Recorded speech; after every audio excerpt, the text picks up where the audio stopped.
वृत्तपत्रात आपलं स्वागत आहे। राज्यातील ऐतिहासिक आणि धार्मिक स्थळांच्या जतन व संवर्धनास शासनाचे प्राधान्य असून तीर्थक्षेत्र विकास आराखड्याची प्रभावी अंमलबजावणी करावी, तसेच भाविक पर्यटकांसाठी अत्याधुनिक सोयीसुविधांसह आरोग्य सुविधांची उपलब्धता करण्याचे निर्देश मुख्यमंत्री देवेंद्र फडणवीस यांनी दिले।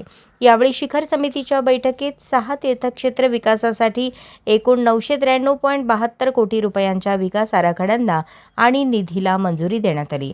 सह्याद्री अतिथीगृह येथे विविध तीर्थक्षेत्र विकास आराखडा शिखर समितीची बैठक मुख्यमंत्री देवेंद्र फडणवीस यांच्या अध्यक्षतेखाली झाली।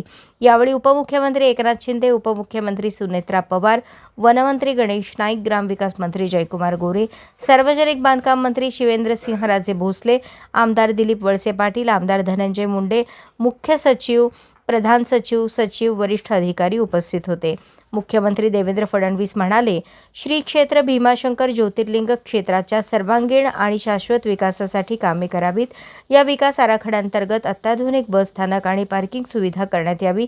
या कामासाठी जागांचे भूसंपादन वेळेत करावे।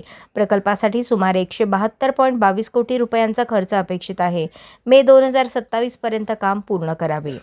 वाहतूक कोंडी कमी करण्यासाठी विविध वळण रस्ते आणि रस्ते रुंदीकरणासाठी कामे हाती घेण्यात यावीत। सध्या 2.7 मीटर रुंदी असलेले रस्ते 7 मीटरपर्यंत रुंद करावेत।